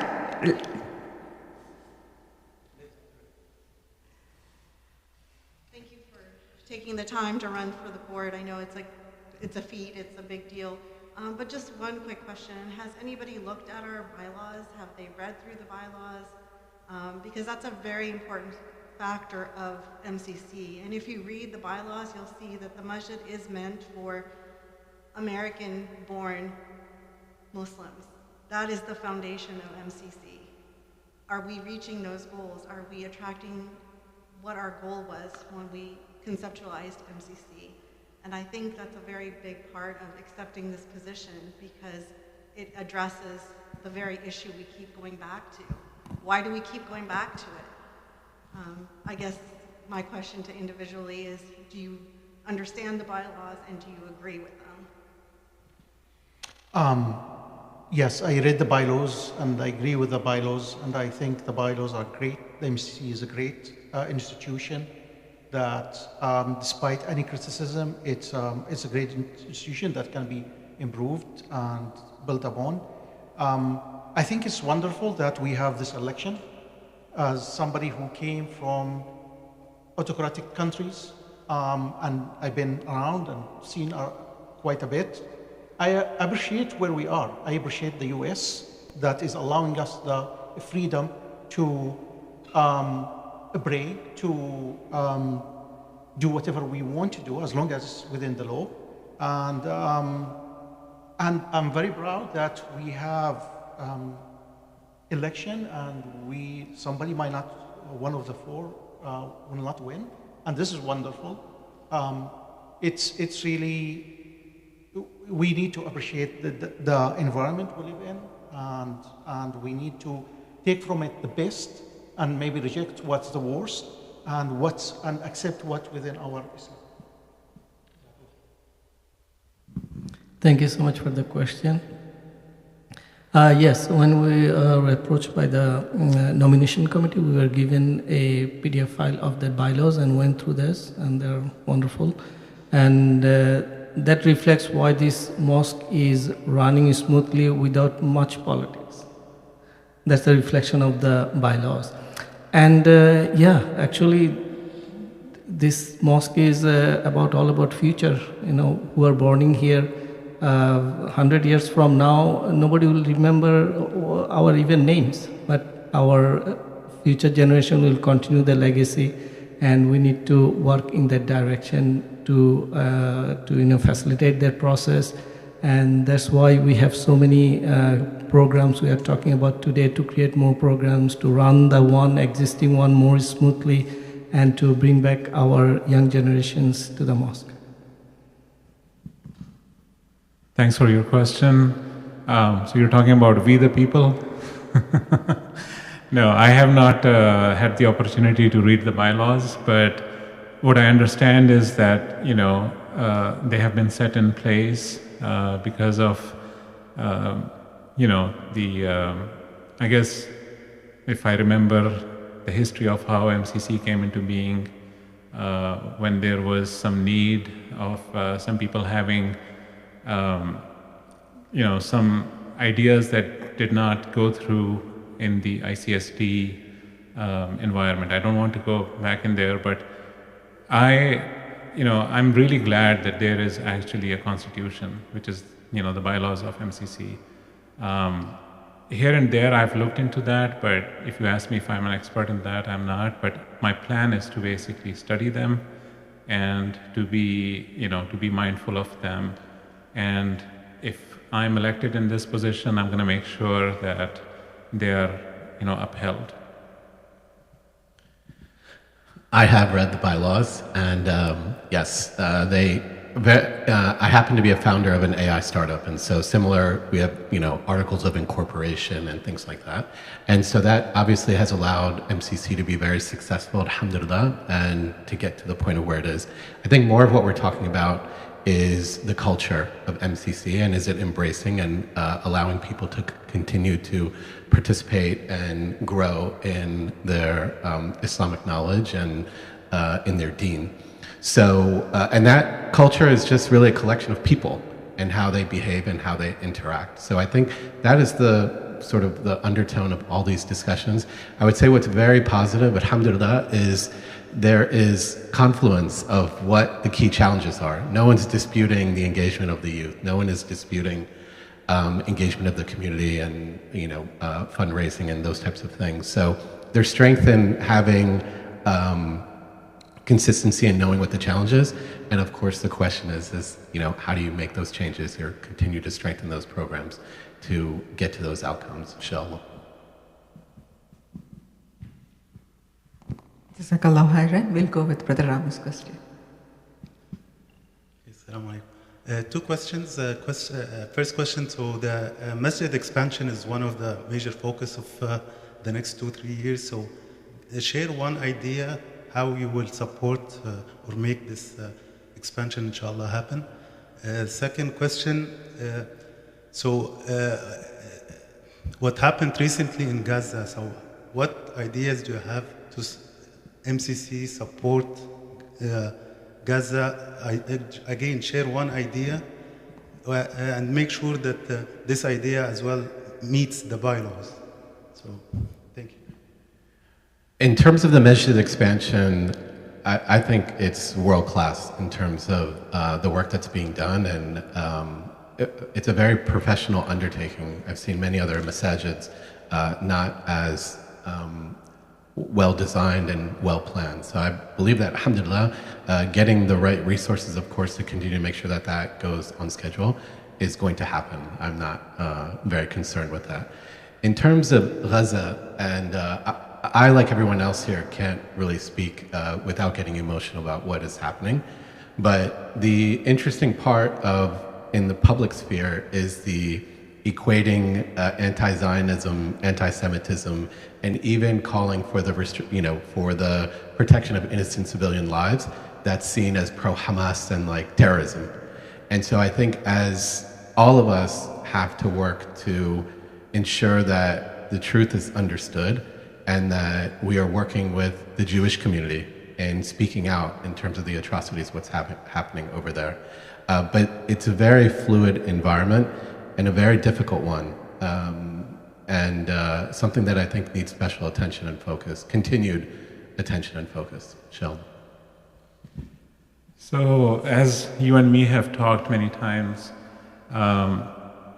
regarding the masjid expansion, if I can take off this hat and put on my Steven Spielberg hat, as a movie producer, director, I would actually engage the kids. I'll create YouTube videos, I'll create Instagram posts where the kids will articulate how they can benefit from the expansion of the masjid and what would they like to see, And that stuff will be on social media, that will engage with people, not only in San Diego, but outside, and they will eventually turn into donations. So that's one thing. Secondly, regarding Gaza, I think the media has really portrayed the plight of Palestinians with whatever Hamas did. And we have to be very clear with our kids so that they don't get the negative publicity what they see in media, and they should be very much clear on what the actual root causes are and how in a positive way they can articulate that. And I think that's where we have to do as a community to make sure that our kids, they don't get in a negative light among their school fellows and other people. So some work needs to be done there. For the mosque project, actually, Brother Parvez is very much involved, and the planning is already there. It's done. All we need is resource to implement it. And alhamdulillah, we got good fundraising during this Ramadan. But I think instead of expecting that somebody is going to drop us a lot of money, that's probably not going to happen. We have to increase membership. There is no doubt about it. Our current membership, I don't know the exact number, somewhere in 400 range. If we can increase this number to double the number, we'll have a very good cash flow to continue the work. So that's where I will focus on. And in terms of Gaza, nothing happens in this world without the hikmah of Allah subhanahu wa ta'ala. We are very sorry. We have our full, our dua. The minimum we can do is, pray for them so that Allah will make things easy for all Muslims all over the world. And we had great programs. We raised funds, and different organizations were actually allowed to run the fundraising for Gaza, and definitely we can continue those kind of program. We are far away from them, but our prayers and our monetary help can help them a lot. And as a BOD and Fiji, I think we should continue that support. And regarding the first question, as far as I understand, the first phase will be the courtyard and then the school. So in that sense, if I, or maybe I will probably try to get some help from maybe my wife, or delegate some activities from, seek some opinions about what was been working well for the current school, and what will work better in the future school. That will be useful. In terms of Gaza, that's extremely difficult situation to see a genocide in the 21st century broadcasted live. I don't think, no matter what we do, it's even come close to being enough. May Allah forgive us for our shortcomings. But Gaza is a very tricky situation. It's tricky. We see what's happening in the universities, Columbia and Yale and other universities, and we see actually what's happening in the youth in San Diego, and how even at ISSD, how Sheikh Taha and his wife got impacted by this, and how people have lost. I know people who made comments on social media and lost their job. So it's a very tricky situation. I don't think we're doing enough. One thing that we probably should do more is, and probably maybe Brother Tashfeen knows more about this, is how do we protect our kids and our youth when they want to engage in social media, and when they want to be engaged in this very difficult situation, and how to do it safely and, more importantly, in a productive way. I think it was wonderful how MCC opened the door to, I think, human appeal, and Sheikh Muhammad Jibreel, when they raised money for Gaza. I thought that was wonderful, and the community engagement with that was fantastic. Maybe we're not doing enough dua for Gaza. I think maybe have more speeches to educate us and everybody else about the situation. Jazakallahukhairan. So we only have 10 more minutes left in the meeting. We'll take one question online and one question after that in person. So moving on to one of the online question. I often see events targeted at kindergarten to 12th. Is there a plan on attracting young adults, 20 to 30 years of age, to MCC and getting them more involved, as they are your future board members?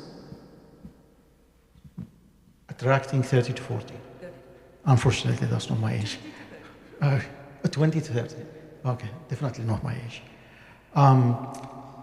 Yeah, I think, as we discussed, we should attract folks with all ages, and I understand that 20s and 30s will like to do other things other than what the elderly would like to. I think things like when there was the World Cup in Qatar, was it a year ago or 2 years ago? I thought that there was something useful, that there was a broadcast here for the match, something that maybe the young will enjoy. Maybe something I would, even somebody who's older than 20s, 30s will enjoy is also having outdoor activities like hiking, and I think there's some other Muslim organizations who are have activities, for example, iftar on the beach in La Jolla. I thought that was really wonderful, and the young actually were most of the people who attended, so things like this. Jazakallah. Thank you so much. I think this is an age group we really need to focus on, because they are growing adults. They have their own opinion, and MCC in the past has offered some programs, and we can continue these programs. And I think at one point there were some summer camping programs and also a picnic program, if I remember correctly. And we can definitely continue those programs, and also it starts with the parents actually. If parents are motivated and their life is evolving around mosque, kids automatically follow. And that's where we need to focus on, instead of just go to mosque. Kids will not do that. They tend to follow parents from the very beginning of their life. So if parents are evolving their life around mosque, kids will automatically come, and we have programs, and inshallah we can create more programs. There is already bonfire going on every week. A lot. I mean, I can tell you, in the beginning there were only few kids. Now there is a lot of young adults coming into this, and they are getting socialized, and they like to continue, and they are willing to come. We just need to spread the message, and hopefully we'll see more kids coming into this mosque. So the 20s is an amazing time of human life. I remember when I was 20 years old, I was in Pakistan. I didn't even think I had a bright future. And when I was 30, I think I was a very successful person in US. So what we need to focus on is on somebody who's in their early 20s. They have just finished college. The community's uncles and aunts can get together and create programs for them based on their experience. We can help them with their resumes. We can help them, talk to them what they want to do in their career, help them with that, help them with public speaking, any kind of help basically that they're looking for. Give them advice on, this part of career versus that part of career. Give them advice on maybe starting a business. Give them advice about investments, bank accounts, all that stuff, so that they don't make the mistakes which will cost them dearly, in their 30s and 40s. We should help them launch themselves and be mentors to them. Jazakallah. I think that age group 20 to 30, a lot of their thinking is somewhat cemented. And so I think the most important thing is to have, of course, programs that we've talked about repeatedly, but also people that inspire them, that are active in the community, and people that they can see themselves as. And inshallah, that is difficult, especially because we are a community of immigrants. But as long as we can relate with them and inspire, inshallah, as they come closer to the mission, then that will positively influence them in the right ways, inshallah.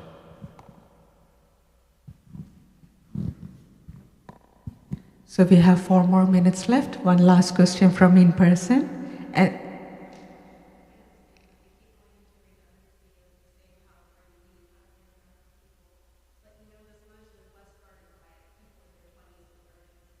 If you don't mind, come to, yeah.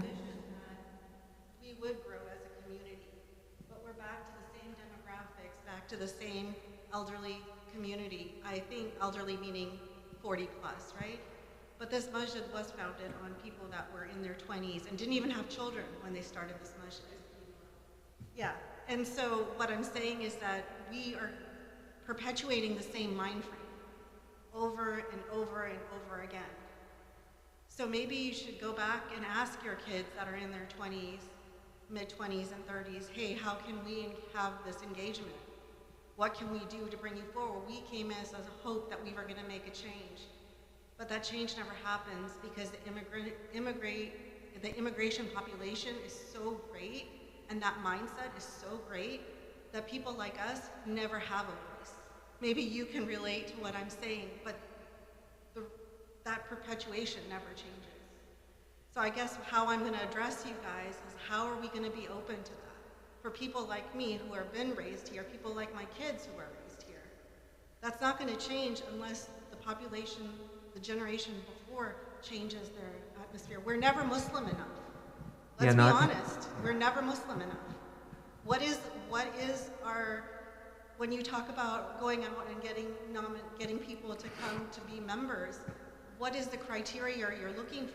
You're looking for the same person that you grew up with, seeing, okay, are they wearing a hijab? Are they talking Islam all day long? Are they saying Alhamdulillah all day long? Let's be honest, people in my age group or in our kids' age group are not speaking like that. They're just trying to get day by day. They're trying to get accomplished and get an education and have a fair chance in a workforce. So no, they're not going to be talking like that. So really, we need to start reimagining what we want this masjid to be. Jazakallahukhairan. I think these are important comments. And when from a nominations committee, I can say that we really tried very actively to reach out so that we could have a diverse slate of candidates that are reflective of our demographics, and inshallah that will continue. And as far as the board is concerned, I mean, they all, I think, express their opinions on how they can be more inclusive and try to get in more diverse folks involved and catered to.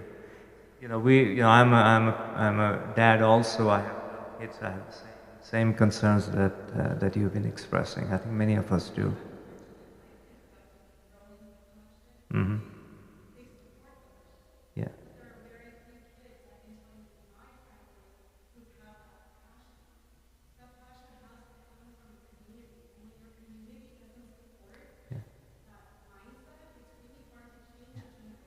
Yes, I agree.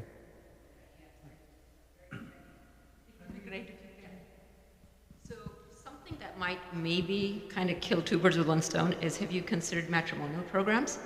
Because, we're talking 20 to 30, maybe, young professionals. That's a crying need in our community, okay? Provide healthy opportunities for young people to meet other young people in the context of matrimonial, and then rope them in and have them volunteer and, become part of the masjid in other ways. It's a wonderful, a good innovative idea. So, owing to the time, so we can take 30 seconds for everyone. I know several hands popped up when you said matrimonial services, and I think back going through that journey myself and how challenging I found it. And alhamdulillah, I found it through my parents, but that took several years, actually. There are so many alternatives that are not Sharia compliant, and just recently my cousin who's in Austin, Texas, I'm sorry if I'm sharing some personal information, he's in his mid-30s and still hasn't been able to get married.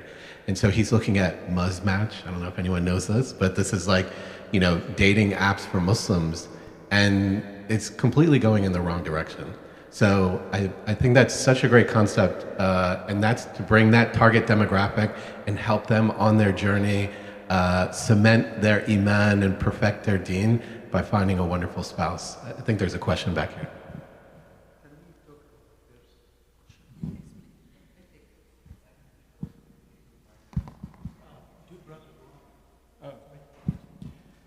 So, sister, I just wanted to mention to you that I was part of this community when this masjid came into being. I totally understand where you're coming from, and again, I guess our first duty here is to pray, to follow, Islam, and then from there we can expand into welcoming all kinds of, Muslim needs for the kids. Obviously, I'm an immigrant. I was not born here, but my son was, and my wife was 10 years old when she came here. So obviously, we totally understand, at least I understand, my family understands, where you're coming from. And I think we need to grow as, as our community to make everybody, very comfortable with that. I think that's a great suggestion. Several years back, if I vaguely remember, there were some effort to build a matrimonial database, but the participants were not that much. But as community is growing, I think, for the 20 and 30 years old, career-oriented workshop, we have all kinds of professionals already in the field, and we can arrange career-oriented workshop. And also we can start building a matrimonial database, and maybe every 6 months or couple of months we can arrange some banquet dinner, so parents and prospective bride and groom can meet and can continue. I think this is a great idea. Regarding the matrimonial, I agree with everybody, and I think it's really hard to find the right wife or right spouse, and from my own experience, was not super easy to find my lovely wife, and so I share how this is difficult. To the first question, I actually agree with you 100%, and I think even though I said I love the bylaws and I'd agree with the bylaws, but however, maybe one thing that maybe I could look into change or discuss changing is why for the board member do we need to have 2 years of being a member? Number one, this is $50 a month. Somebody who's in college might not be able to afford it. Or maybe there's a way we can engage the youth so they could be member in somehow or some form. Because 50 is not an issue for us, but maybe, for the very young. Another thing is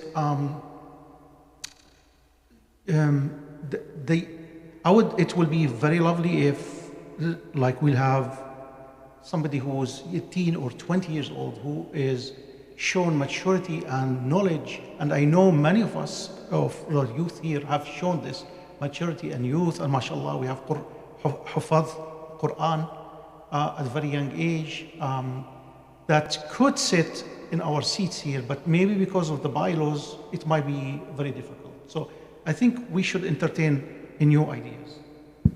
Jazakallahukhairan. We are 5 minutes over time. If it's a quick question and if the response can be 30 seconds each, we can take that. Just gonna keep this really quick. So we were talking about engaging the youth. One way the masjid currently engages the youth is the Al-Manar school. I have 3 kids, 2 of them go to Al-Manar. I have lots of friends and I have lots of parents and others have children there. Do you folks have a position on how you think the Al-Manar school can do a better job of appealing to the youth, right? That's literally 5 to 17, 18, however long it is. The Al-Manar is practically the main education for American-born kids towards Islam. And ideally, we would like it to be broad and open-minded and less narrow-minded, closed. So if you guys had a position on that. So we'll take 30 seconds for each and wind up. So both of my children have attended Al-Manar for several years. For my son, alhamdulillah, it was a great experience. He did sort of cap his education, meaning in terms of his understanding and memorization and tajweed and things, so we had to go sort of elsewhere. I think Iqra Academy and a few other things. For my daughter, she didn't make it all the way through. And the reason is because the instructors that she was dealing with, she couldn't relate to. They were older, they didn't have the same way of teaching that she was seeing sort of in her elementary school, a lot more nurturing and caring and things like that. And so, of course, we want to ensure the the ilm is transferred, but also do it in a way that is comfortable for American youth. So my son actually went to Islamic School of San Diego from kindergarten to 8th grade. And then he went to an American high school, and then he went to an Ivy League college. And the ICSD was a foundation for his education and all that. I'm not very much familiar with Al-Manar, but in addition to the regular classes, like I've said many times, that we should bring in those programs that the kids like. And these days they are into creativity, they're into social media, they're into video creation, Instagram pictures, taking selfies, whatever. We need to create those kind of programs so they're excited about Al-Manar. And if Al-Manar can basically give them that opportunity, I think, really great for them.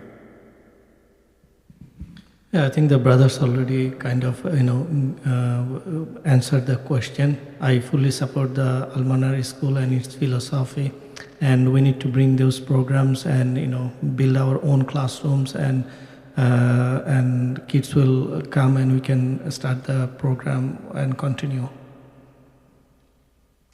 My experience actually is similar to Brother Atif's experience, where my son started with Al-Manar, but he had difficulty with the teacher, and he's not an easy kid, I have to say.